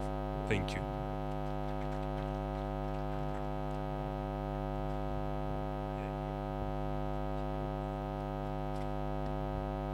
I will keep it brief because I'm a little scared of my moderator. And I also want to be fair to my colleague as well. I want to tell you a very short story of the amazing year we have had collaborating with government. As I said, I work for EdTech Hub, and in partnership with an ecosystem builder called the EdTech East Africa, we began to curate some forums. In fact, I'm glad to be sharing the stage with Semester because we host the national conversation every year at Semester. But 2 years ago, we realized we were only holding a national conversation. And so we had our national leaders, we had Ministry of Education represented, but we didn't know what was going on in the counties. So we decided to devolve a little bit. And we've had, for the last 2 years, we've had 4 summits. We've had one in the coast to cover that region. We had one in Meru this year to cover the region of Central. We had one in Garissa for our frontier counties. And just 2 weeks ago, we were hosted by Kisumu for the one for Nyanza and Western. I'm looking at Madam Waziri to know whether she was even aware. But the reason I think that these forums are needed is because when we're talking about education, we rarely talk about the technology bit of it. Or if we do, we put it on the side. We don't realize that technology is an integral part of the entire education system. So ministry this year is relooking at the ICT in education policy, and they asked us to take them along on this summit so that they can get views from a diverse group of stakeholders. Now, in this room is government, as I mentioned. We have EdTech entrepreneurs who are building amazing solutions for our schools. We have funders, we have teachers, we have everybody basically who is a stakeholder in EdTech. And the very first meeting we had at Coast, our colleagues from the policy directorate asked everybody who was in the room, I think it was a room of about 200, almost 300 people, who had heard of the ICT in education policy. And one person lifted their hand. Out of a room of 250 people exclusively working on EdTech in our schools, one person had read the policy. And then one person had heard of the policy, and then she asked, who has read the policy? Nobody. And that has continued to be the case in every region that we have been to. Now, why I think it's really interesting that government is now coming to these forums to get the views of the stakeholders is that, first of all, it was an eye-opener. That I think we are developing our policies at Jogo, and not only does the education system not know, the stakeholders who we're expecting to partner with don't know. We don't know about these policies. I only read it, I'll be very honest, because I'm a major stakeholder and because I want to be part of these conversations and because government is my friend and we are working together to make sure that the review will be a successful one. But how many people are reading these policies? And I would say this is not unique to education. Last week, Waziri, I was in your county for some work we're doing with health on oxygen. And I was talking about the roadmap for oxygen that was launched earlier this year. Nobody in the room, and they were all managers, had heard of that policy, let alone read it. So there's a gap. There's a gap between, I think someone had mentioned, there's a gap between the policy and the practice. How do we bridge it? I believe one of the ways we bridge it is having some of these forums where we break out of our silos and all come together around a child and give our thoughts and views. For EdTech Hub, we have a stake because when the program was begun 6 years ago, it's an 8-year fund. Kenya got the majority of the funds to do research. So we've done about 7 studies. IDU was one of the first people we did a study with. And in fact, we've done maybe more than 5 studies because we really wanted to understand whether personalized digital learning can help us to begin to bridge the gaps in our classrooms. How do you support the learners that need more support using technology? And we've walked a long journey with IDU, I think they can tell you. When they began with that tool that you now use in all of your counties, it was in a language and accent that our children could not understand, true? But research helped us to understand that you need to localize.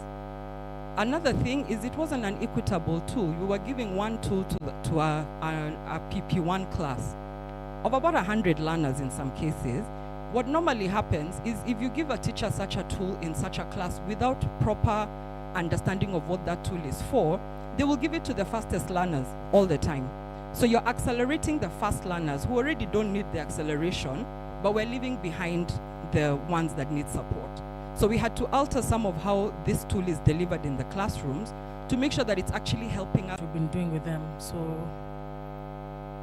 well, as technology is coming on, I'll just start again by saying, for those who are not in the room, the Action Foundation is an organization that has been in existence for over 15 years, working with children and young people with disabilities. I came with one of my colleagues, Maureen, you can just wave. And our work with children and young people with disabilities is cuts across many sectors: health, education, social protection, and the likes. And so thank you for that. So now I'll start my presentation in the interest of time. What we are calling it is the Disability Prevention and Rehabilitation Program. Currently, we already started with Kajiado County. It's going to be for 4 years. And what we are doing is basically, let me just give a preamble. So we borrowed a model from Nepal, from an organization called Karuna Foundation. And they used to call the model Inspired-to-Care model, but they changed that to DPRP, which is what I'm presenting today. That's the Disability Prevention and Rehabilitation Program. So, but in Nepal, we have better structures, we have better policies so far, and some level of central and county government levels are in place. So Kajiado is the first to be privileged, and we hope that there are going to be an ambassador to show and tell what we are able to do. The next slide, please. So what is DPRP? We are really just seeking to enhance access of quality disability prevention and comprehensive rehabilitation services. When you know a child with disability, one of the first things they need is health. Very, very important.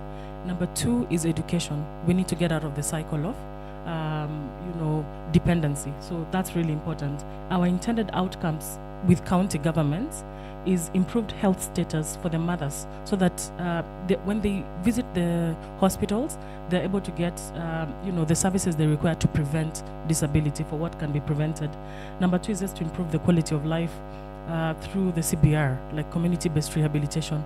That does not only involve going to the hospital, but how can we, going to the hospital is important, but how can we also localize it to the community level? Last but not least, strengthening our community care and support system. So for 4 years, for the counties that are in the room, I'll share the other counties that we want to work with. The first year is just preparation, MOU, budget, trainings, getting us ready to do this work. Number 2, for the next 2 years is now the implementation. We are very, very keen. I know someone else also, Mr. Kizito, talked about the first 1,000 days. That's very critical for us and that model that we borrowed. So how do we work together using that community-based rehabilitation matrix and the prevention program and cost sharing for the next 2 years? And then now for the 4th year is just exit and technical support. What is very important for us is how can we get the government to cost share? If possible, I've put in the matrix, but that could be different from county to county. I've just shared what we've done with Kajiado County, and it's been successful so far. The next slide. So the challenges that the children and people with disabilities face we place them into 3, and that's what we want to solve. Availability of the policies. I see some are coming up, and I'm happy to share that I'm part of that photo that you started with the foundational learning. We're involved to just bring the voice of the people with disabilities. So, championing policies, acts that are really intentional towards the people with disabilities and the children with disabilities. And then number 2 challenge is stigma, the cultural beliefs and all that. I can go on and on. The non-acceptance. I think it's about time to leave nobody behind because of our cultural beliefs. Last but not least, rehabilitation services, what they really require. Children with disabilities, they almost fall in 5 categories. The hearing, and the physical rehabilitation, the ones who have slow speech, rehabilitation around that. So these kind of services are hardly available. When you ask around, I would really like to know about the other counties, the rehabilitation services. Are they available for children with disabilities? So our main goal in this one is just to seek to increase this access for the quality disability prevention and just those services for young people. And and to treat every child as their own. So even if they've come with the same disability, treat them as their own and save every child at every cost. So let's value each other. The next one.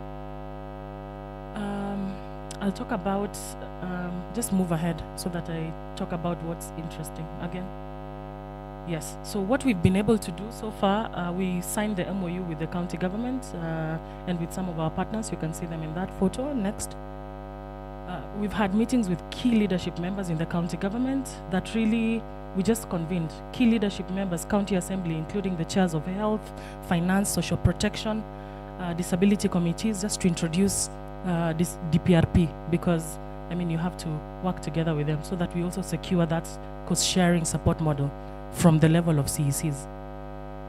And then we also sensitize members of the wards and had meetings with them, trainings around how do you assess, identify children who have disabilities And from that particular level, assistant, administration level, you're able to send them to the right place where they're able to get the help they require.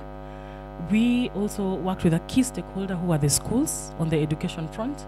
And for the schools, also the communities, the schools assisted us as centers where we could be able to do assessment of the kind of disabilities they have, so that we can now in Kajiado County send them to where they can get the help.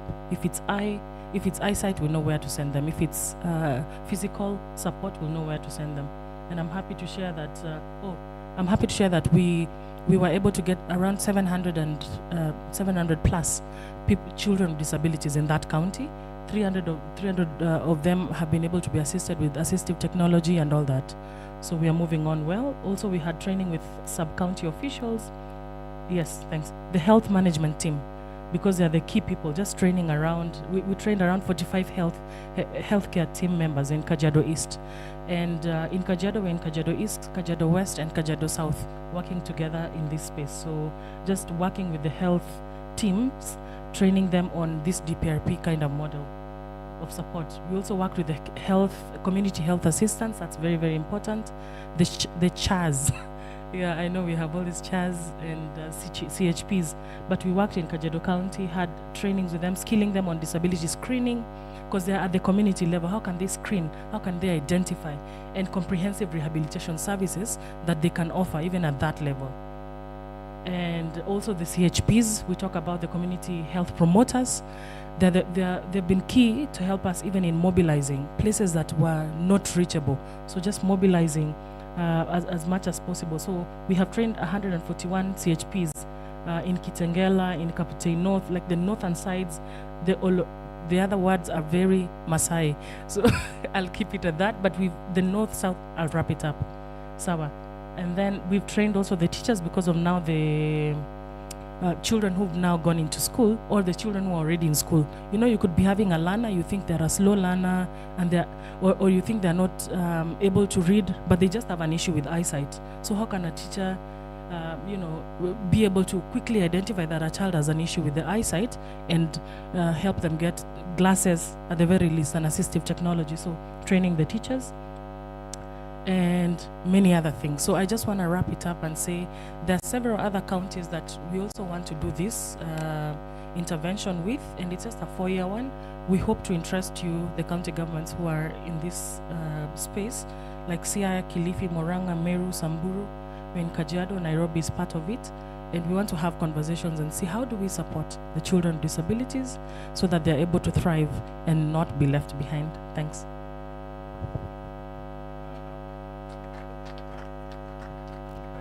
Thank you so much, Eva. I think, let me check so that we are fair to the other colleagues who could be hosting the next event here. Are the organizers of the next event in the room? Okay, I think we can steal a few more minutes if they're not here. 3 quick questions to any of the panelists here. I don't know whether we have another mic on the ground. Can I show of hands? 3 quick questions, first questions, and then we can just wind it up after the 3 questions. Directed to any of the panelists of interest. Yes, Waziri. Okay, thank you. I just want to really appreciate what you're doing, all of you. It's my question, but I just want to tell you, karibuni to the counties. We are looking forward partnering with you. I'll personally be visiting each and every one of you to talk on behalf of the other CECs, just how you can partner with us. Kamastea karibuni Busia, we can start there. And I'm also looking forward to EduTech. I know I work very closely with ADU, and we are very excited about up in the ECD centers. Our struggle as counties is actually on what the 2 of you shared, learners with disabilities. We're having challenges, capacity building our teachers, and even just identification and how to. So you are very much welcome to the counties. Asanteni. Thank you very much. Wasiri is saying, welcome to all the counties, but particularly start with Busia. Any other question? You start with Busia. Yes. Good morning, everyone. My name is Susan Kanyoko. I'm from Homa Bay, and I'm part of the leadership of Homa Bay County Disability Forum, which is a consortium of OPD organizations from the grassroots. My first question goes to Semester.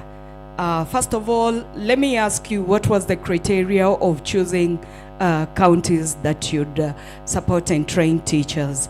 Because I'm really concerned. Homa Bay, we are doing a lot with our partner organization where we try to make sure inclusive education works so well. And right now, we are doing it throughout the county. And so we feel if you support our teachers, then we are good to go, and we are going to help our children with disability. And again, we are going to bring to reality our dream of inclusive education. Number two, how do you ensure that children with disability are not only included, but feel empowered, considering that you're doing something on technology education, where today we know about the STEM, where science, technology, education is key. Another thing is, my question goes back again to you, where how do you ensure and make sure and measure the impact of the teachers trained, of your teachers that you train about the inclusive education? Thank you so much. Thank you so much. Any last question or comment? We have Director Mata here and Director Kizito. We can have the two of them and then wind up. Thank you very much. And I think this is quite some work being done, and the diversity of our actions is evident. There are many people wanting to do something, but we must therefore speak with each other and support each other in moving forward. Now, just a reflection on disability, county governments, and the law. In the Constitution, special needs education is a national government function. And that means any requirement for special needs education, be it in ECD, be it in primary, and blah, is a national government function. Then now the disability issues generally.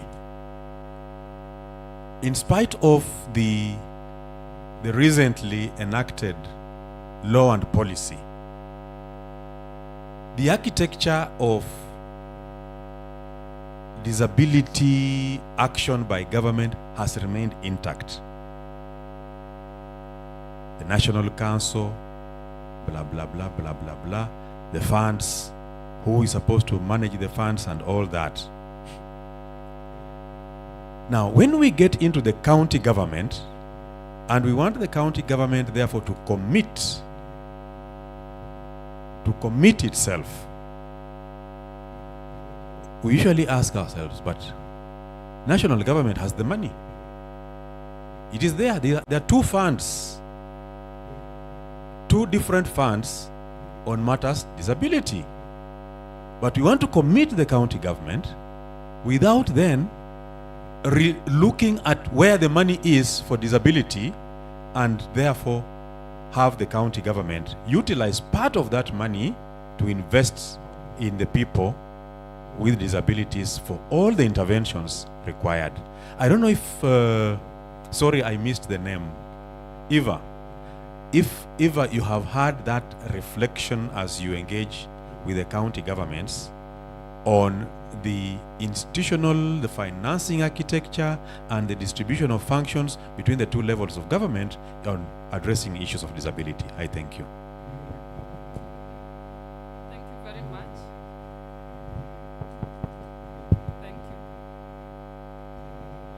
Thank you very much. Yeah, I just want to appreciate all of you and even many others who are not represented here in the overwhelming way in which you engage in this space of VC. Mine is just very brief, and I want to appreciate almost all the organizations here. At least we also interact with them at the national, as I said earlier. But I just want to emphasize again that it's always good that even when you start, at least when you come at the national just for consultations, then you get a lot of other insights. And I know right now we are engaging with Semastea. I think the Action Foundation also we engage, but we are also understanding some of the other new areas they are going into, so that issues like the one Director Kizito is raising, we are able to also to let you know. And the way we are talking about data to action, then again we are able to tell you from the national level what has happened where and what did we learn. Because the problem is that most of the times there's a lot of duplication, that this is going with this, you find another one already going on and on, uncoordinated. So that kind of coordination, again, I just want to wish that we coordinate, because even when you come, we'll be able to tell you the door which you use to the county governments. Most of you don't know, and you take a lot of time out there wandering in the wilderness. And there's the COG, which we can easily tell you that if you want to go here, approach Director Kizito or write to the CEO this way at the COG, so that they can help you do A, B, and C and convene for you the right people. So that kind of coordination is really a big challenge, and I think you really need to help us to help you coordinate better. Because when you just walk into the county governments, you ask maybe those political leaders who are willing, then at some point you find that maybe some things were not done right and without technical guidance. So that is my comment on the same. Okay, thank you. Thank you so much. Thank you so much for your feedback and comments. Maybe what I want to do is to invite the panelists, just a minute to each. Either you respond to something or you give your final reflection as we close. I want to start with Charles going this way. Hello, because none of the questions was actually directed at me, but I want to join in the reflection that Dr. Kizito is raising. And we are looking at that learner at ECD level who sits in a PP1 class, which is a class that is facilitated by the county government. Yes, we are aware that the money for special needs education, which is what they are calling capitation, begins at grade 1. But now this child who is at ECD level and requires support, we cannot wait until the child joins grade 1 to start receiving capitation, which we expect he will eventually get. And that's where we are getting to talk to county governments, that education at this level has been devolved to you. And therefore that includes all learners who are at this level. As you focus your plans for the rest of the class, the rest of the learners, please set aside funds that will support this learner. Thank you. Okay, thank you very much. I'll respond maybe to the second concern of the officer from Homa Bay. She required to know how we ensure that our trainings are impactful. Our trainings are data driven. So what we do is once we go train teachers, we'll go and observe them in the classroom using a tool so that we identify the index. Then we walk along the journey of training them both in school as well as maybe in a conference. We'll again visit them to the school and we re-observe them. So we're able to keep track of a certain index and we're able to inform maybe the county or the other stakeholders who are related with that. So we're able to measure and we share even with the teachers. Thank you. Thank you so much. I like the positivity in the room. Maybe just responding also on making sure that inclusivity is done in class when we are developing our modules, we normally consider a multi-agency approach, and we have always remembered to bring people from KISE in our planning and developing of the module so that the materials we have are adapted. And we have also noted that besides other disabilities that can be seen that are evident, there are also learning difficulties that go on in class, and we take care that the teacher gets to note those who are lagging behind and applies differentiation as they teach. So we really, like Dr. Mtitu has mentioned, during the coaching, we follow up with the teacher, and even as we rate, we actually sit with the teacher to improve, to see that they are working with every learner. Thank you so much. We hope that we will be coming to work together. Asante.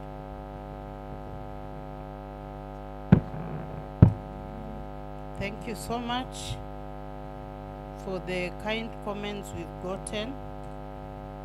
I want to answer the question from the officer from Homa Bay. The criteria we used to select the 15 counties was based on what the funder said, that we should pick counties that have gender disparity in enrollment of learners at those levels. And we used data from the national government. So those were the counties, the 15 first counties. Although I'm aware you might have a gender disparity, but it is not to that high magnitude. So we picked the first 15 counties, but we are very much willing to work with you. We are open. I told you we have a foundational room where we work with teachers to develop materials, and we help teachers to understand how to interpret the curriculum designs and also do assessment of learners. So we are open to work with all county governments, but the funds we got were for 15 counties. Thank you so much. Yes, I'd also like to join the same sentiments with my colleague. It's a dilemma that we will have to work to, have a conversation around, but thank you for bringing that up, and we'll have those conversations. But as well, we've also have had conversations with the people from the special needs, and from those conversations, then those have led to many interventions that we're doing. But we will do the courtesy call and share everything that we are doing so that it's all coordinated and well done. But otherwise, I'd like to share that let's all join in the fight to bring every child on the table, especially the ones with disability. This is the 21st century, and let's not leave any child behind. Thank you. I'll keep mine really simple. This is to express our absolute delight to work with all of you. I will be looking for you after this, especially COG. I don't think we've ever had an interaction. I think it's important. We've had a lot of conversation about data today, but the data is only as good as how we equip those that collect it, and our teachers especially. How do we leverage on technology? It's virtually impossible to collect good data manually for 100 learners.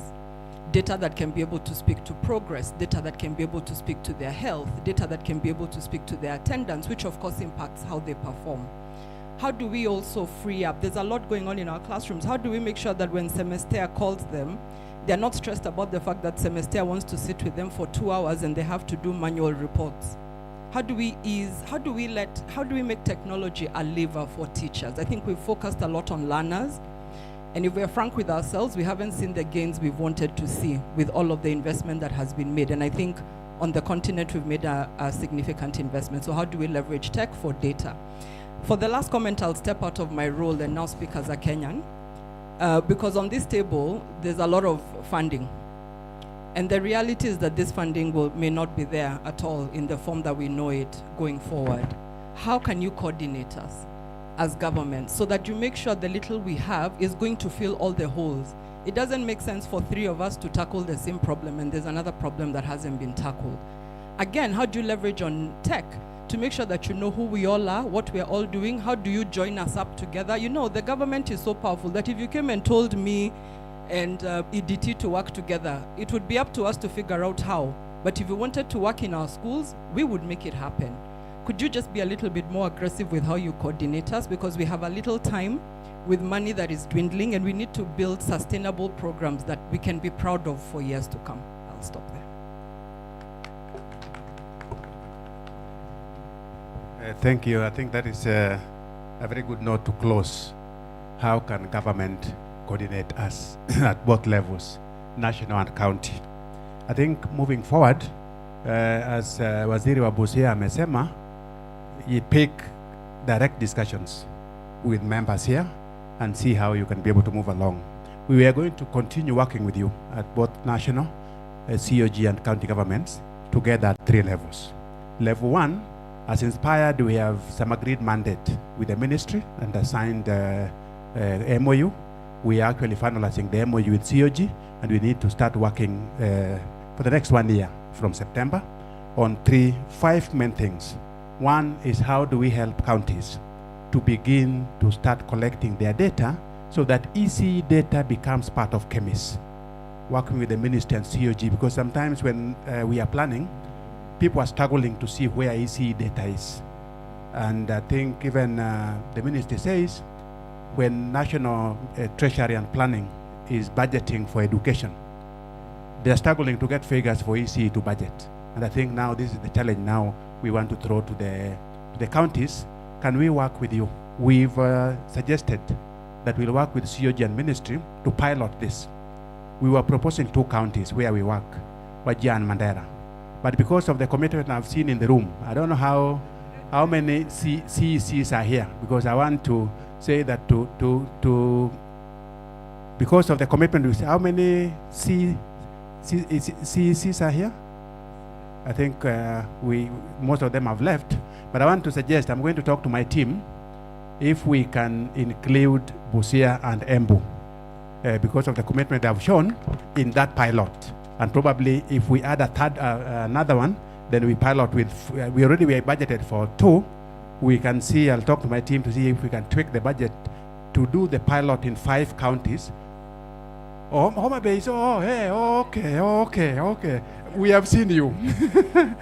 So, what we will do, we need to have a meeting with you and Martha to just design how we, because what I think ministry is keen is to pilot how data comes from the county to inform national planning and decision making.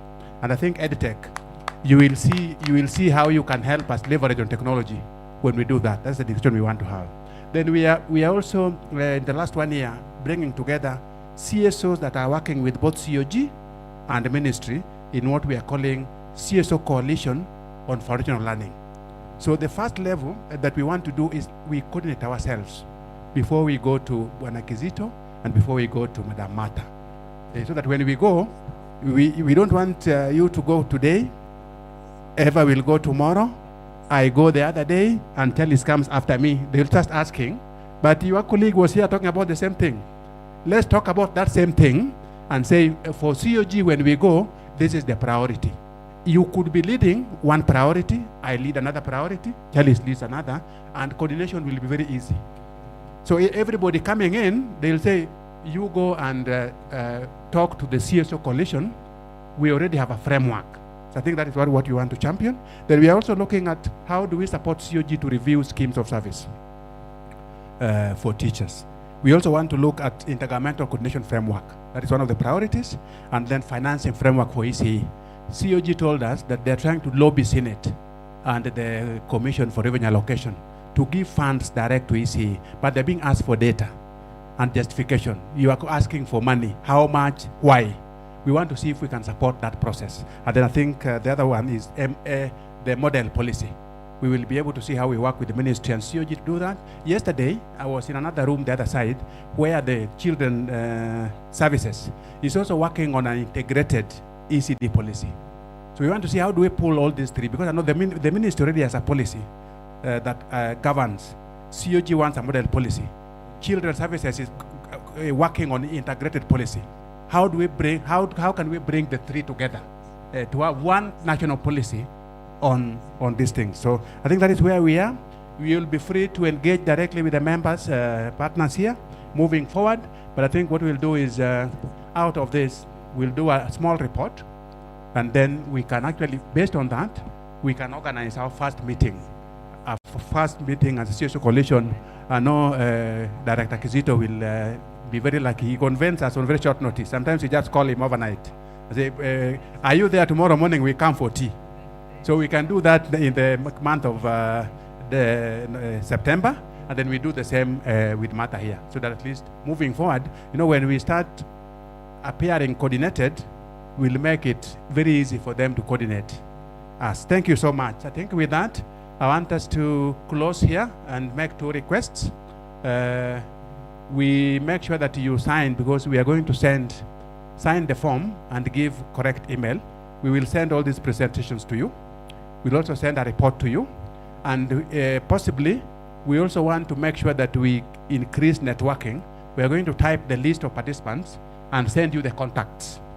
Yeah, so that you could begin to see who do you want to reach out to across the landscape. So we'll send those maybe a week from now. We want to ask all the, I think now the CEC, we have only one left. What about chief officers? Oh, there were quite a number, they have stepped out. Directors? Yes, we want to have 2 photos or 3. One, the panelists and the leadership, ministry, COG, and the counties, and then now the leadership and all of us. And we think we want to do it in front here to work best. That in order. So let's ask the county leadership, COG, the CEC, ministry, and even the chief officers and directors who are here to come quickly. We do one, and then all the other participants will join us. Yeah, we just do it here. Maybe we can just put our chairs.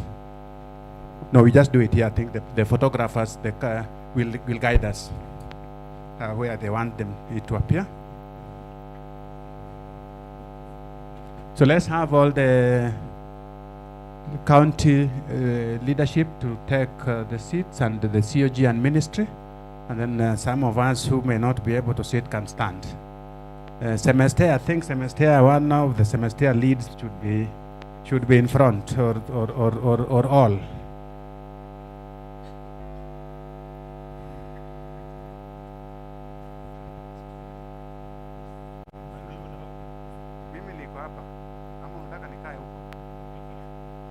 I can start. I'll stand here. I'll be more visible here. Next. Hey, do. Count where you are the host. Where's he? When you're equal. Oh, yeah. Let's have a seat. There's a seat next to you.